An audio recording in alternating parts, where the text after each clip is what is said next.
வணக்கம். News today I செய்திகளுக்காக செய்தி வாசிப்பாளர் அபிதா ராஜேந்திரன். ஆம்ஸ்ட்ராங் கொலை வழக்கில் இந்து சமய அறநிலைத்துறை அமைச்சர் சேகர் பாபு மற்றும் திமுக அரசுக்கும் காங்கிரஸ் தலைவர் செல்வ பெருந்தகைக்கும் தொடர்பு உள்ளது. தமிழக அரசை எதிர்த்த தமிழ் மாநில பகுஜன் சமாஜ் கட்சி நிர்வாகிகள் சென்னை மாவட்ட ஆட்சியர் அலுவலகத்தில் நடைபெற்ற கண்டன ஆர்ப்பாட்டத்தில் தமிழ் மாநில மவ துன்மாஜ் கட்சியின் நிர்வாகி சம்ஸ் பேசுகையில், திமுக அரசுக்கும் இந்து சமய அறநிலைத்துறை அமைச்சர் சேகர் பாபுக்கும் கொலை வழக்கில் தொடர்புள்ள கடந்த 15 மாதங்களாக பொறுமையாக இருந்த திருமதி ஆம்ஸ்ட்ராங் தற்பொழுது தமிழக அரசின் மீது நம்பிக்கை இழந்து உள்ளது. ஆகவே சிபிஐ விசாரணைக்கு கேட்டுள்ளார். மேலும் சிபிஐ விசாரணைக்கு உச்சநீதிமன்றம் மற்றும் உயர்நீதிமன்றம் ஆணை பிறப்பிக்கும் தமிழக அரசு ஆவணங்களை சமர்ப்பிக்காமல் உள்ளதை கண்டித்து சென்னை மாவட்ட ஆட்சியர் அலுவலகத்தின் அருகில் கண்டன போராட்டம் நடைபெற்றது. அப்படி இருப்பதாக சிபிஐ வசம் ஆவணங்களை ஒப்படைக்க தவறினால் தமிழகம் முழுவதும் மாபெரும் கண்டன ஆர்ப்பாட்டத்தை நடத்துவோம் என தெரிவித்தனர்.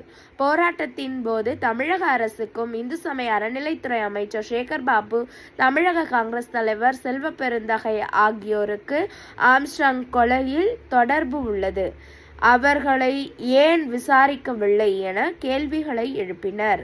மேலும் இந்து சமய அறநிலைத்துறை அமைச்சருக்கும் ஆம்ஸ்ட்ராங் கொலை வழக்குக்கும் ஏன் தொடர்பு உள்ளது என தெரியுமா என்று கேள்வி எழுப்பிவிட்டு, இந்து சமய அறநிலைத்துறை அமைச்சரின் மகள் காதல் திருமணம் செய்து கொண்டது தலித் இளைஞர் என்றும், ஆகவே இதற்கும் அம்சம் குறைக்கும் தொடர்பு உள்ளது என்றும் கூறினர். மேலும் ஏன் தலித் இயக்கங்களோ அல்லது கட்சிகளோ ஆம்ஸ்ட்ராங் கொலை வழக்கை சிபிஐக்கு மாற்ற வேண்டுமென குரல் எழுப்பாதது ஏன் என கேள்விகளை முன்வைத்தனர்.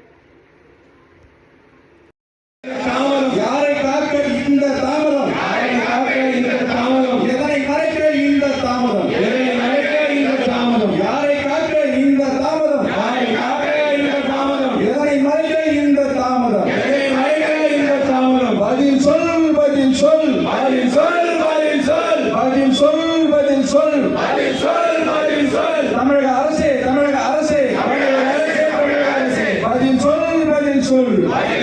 பதில் சொல் விரோத போக்கு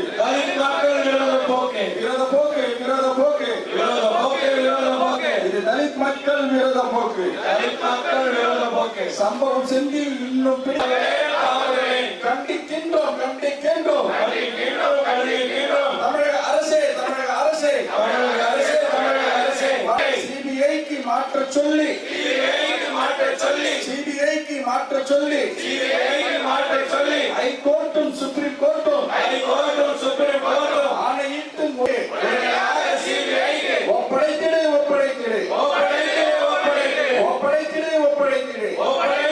அரசே தமிழக அரசே ஒப்படைத்திடு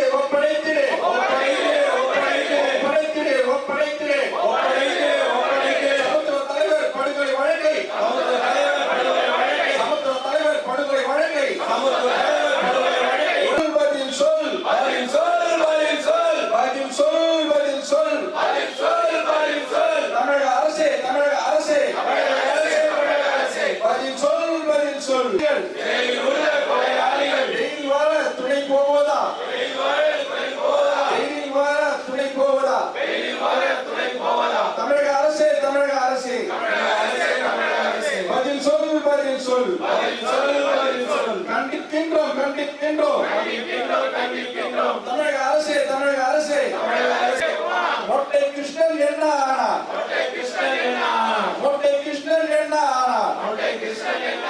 கைது செய்ய முடியலையா?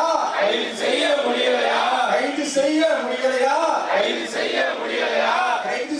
மனமில்லையா?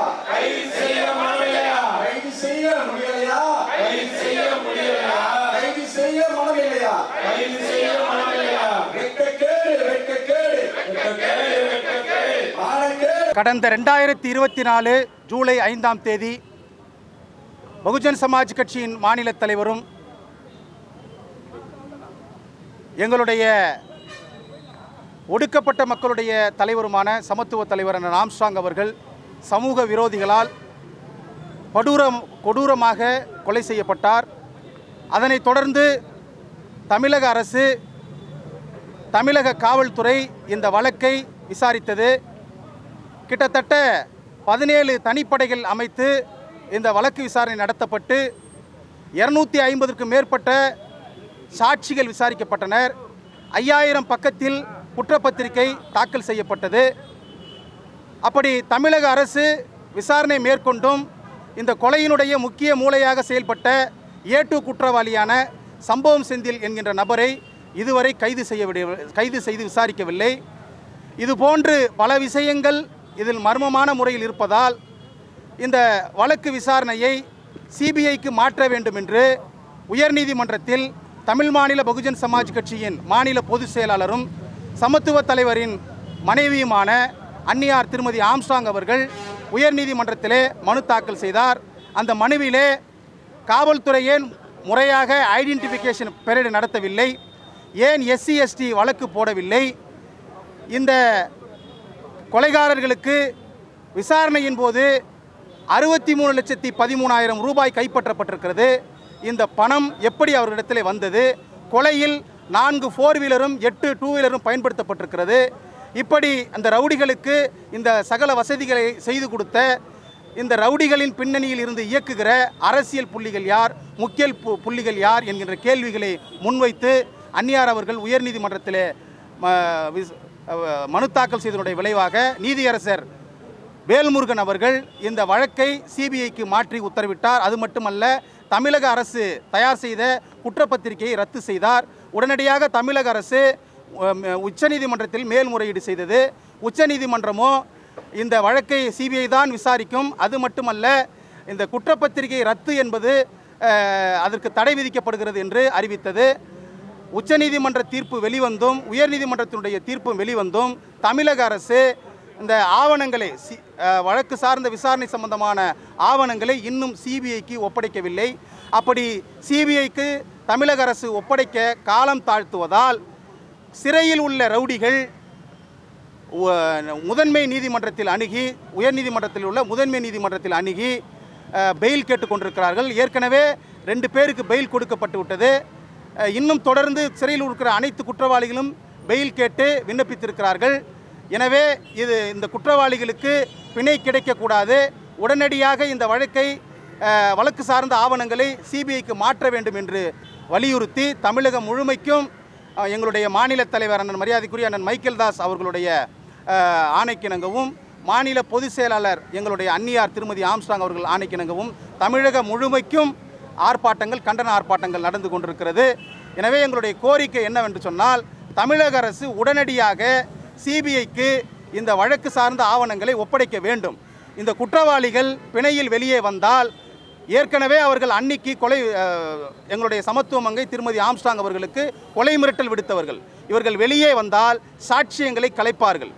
அது மட்டுமல்ல, சாட்சிகளை மிரட்டி வழக்கினுடைய திசையையே திருப்புவார்கள். இங்கு தமிழ்நாட்டிலே சட்ட ஒழுங்கு பிரச்சனை ஏற்படும். எனவே நாட்டினுடைய நலனை கருத்தில் கொண்டும் சமத்துவ தலைவருக்கு நீதி கிடைக்க வேண்டும் என்றும் நாங்கள் இந்த போராட்டத்தை முன்னெடுத்திருக்கிறோம். எனவே தமிழக அரசு, காவல்துறை உடனடியாக சிபிஐக்கு ஆவணங்களை ஒப்படைக்க வேண்டும் என்பதுதான் இந்த ஆர்ப்பாட்டத்தினுடைய கோரிக்கையாக இருக்கிறது. ஜெய்.